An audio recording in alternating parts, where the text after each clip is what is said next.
guys, I know for most of you, meal planning is the part of this process that is really hard or kind of like completely blows your mind, and that's totally normal.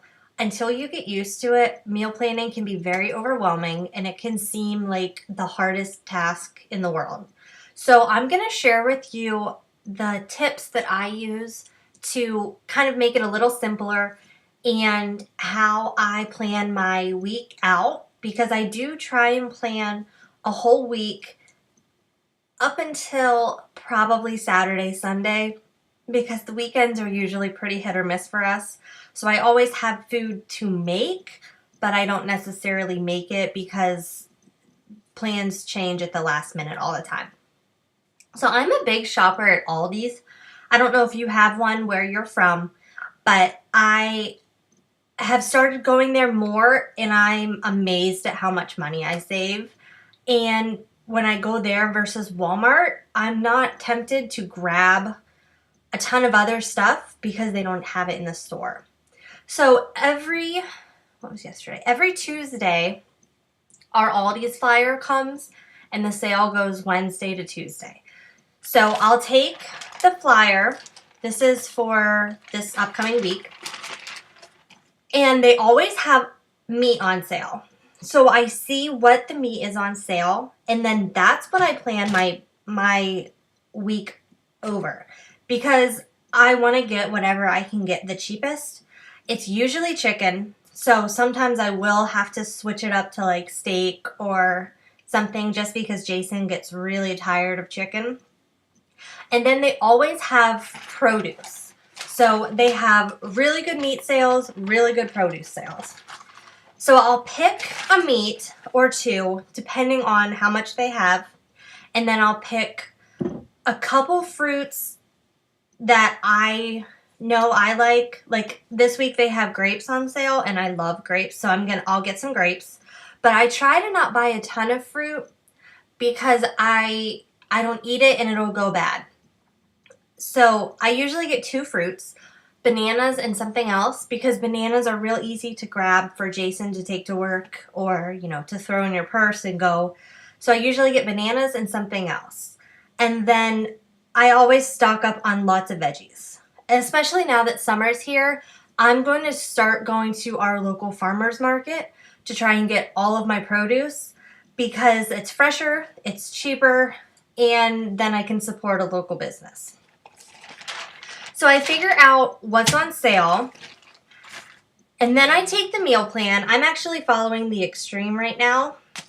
So I look through the containers and figure out, the couple that I'm going to use that week. And this book also has recipes in the back. So actually what I did this week was I didn't have a time to plan my meals. So I just took this whole book to the store with me and picked a couple recipes that I knew I already had some of the stuff for and bought, my hair's like a hot mess, and bought things to make these. So like this turkey meatloaf I made yesterday because I had half the things already. So I tried to go off of what I already have and I stock up when stuff's on sale. When like black beans are on sale, I'll stock up. When rice or quinoa is on sale, I'll stock up because those are things that will stay in the cupboard and then I always have them and I can add them to something or, you just never know when you need it. And if it's on sale, I'd rather get it. Then sometimes I'll even grab my Fixate book. And this is awesome because it takes, I think you guys can see that. It takes the meals and it tells you exactly how many servings, exactly what the container counts are. So there's like no thinking to it at all. It even tells you if it's vegan and gluten-free or whatnot. So I try to use this. Also, Pinterest is amazing. Just search 21 Day Fix recipes or 21 Day Fix breakfast, dinner, whatever you're looking for, and you'll get a ton of recipes. So that's how I kind of keep things interesting and so I'm not making the same thing every week. But there are so many resources out there that this does not have to be hard, and you do not have to eat boring food. But I will then, once I pick 2 or 3 dinners that I'm going to make, figure out what I want for lunch. I usually just eat leftovers for lunch. And then I make a grocery list from what I've decided to make for that week. So if I'm going to make the meatloaf, I'll make a grocery list of what I need for the meatloaf. And then I know that I'm going to get everything, and it helps me to not buy extra crap. Then I usually cook because I'm home all day and I'm able to. I usually cook a couple times a week. I know some of you don't have that option, so you have to do it all on the weekend, and that's totally fine. I actually made a bunch of chicken last night for chicken salads, and I made these little meatloaf cups, and I froze the meatloaves because we're not going to eat them all before they go bad, so I just stuck them into little portioned Tupperware, threw them in the freezer, so now they're ready to go whenever we need them. And then I have an Excel, I think it's an Excel. It's a document that I have my workout for the day, my breakfast, my lunch, my dinner, my snacks. It's a meal plan template. So I will go in and fill that in, print it out, put it in the kitchen, and then it's done. I don't have to think about what I'm cooking. I don't have to think about, what I'm gonna make, what day. It's already pre-planned. And I also try and get as much ready as I can Sunday. So like I got baby carrots, I got a bunch of almonds, I got fruit. So I have like a big wash day. I wash all of my produce. I spray it with vinegar and let it soak in the sink so that it gets all the cuckas off. And then I portion it into snack bags. I get the little snack bags from the store. And for like the extreme, 10 almonds is a blue container. So I went through and I filled like 15 bags full of 10 almonds. So now they're all in the cupboard. All I have to do is grab a little baggie and go. Or Jason can grab a little baggie and go.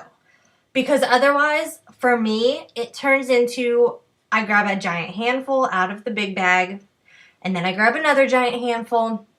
So now it's portioned. It's done. I don't have to think about it. And the same with the carrots.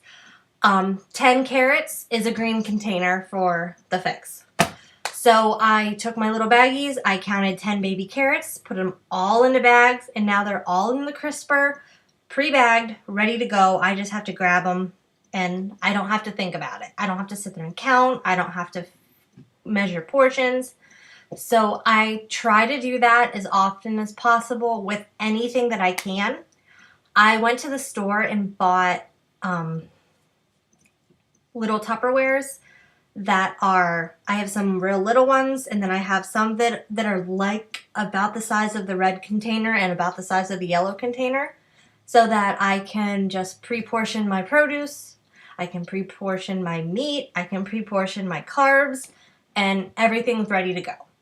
So I hope that helps. I know it can be really, really overwhelming, but once you get used to it, it's not bad at all, and it makes it so much easier to stick to a healthy meal plan, and it makes your week so much easier. It does just take a little time and a little planning. But if you need any help, if you need me to help create a meal plan for you, if you just have questions, let me know, or, let your coach know. That's why we're here. I can share my meal plan template with you if that's something that you want to try to start doing. Or even if, on Sundays, we can share our meal plans with each other, and then I can kind of, help if you have questions, or maybe you have a new recipe that somebody else hasn't thought of. So it can be a great way to kind of stay accountable, get your meal plan in, and also then find some new recipes so you're not getting bored eating the same things. So again, don't overthink it. Let me know.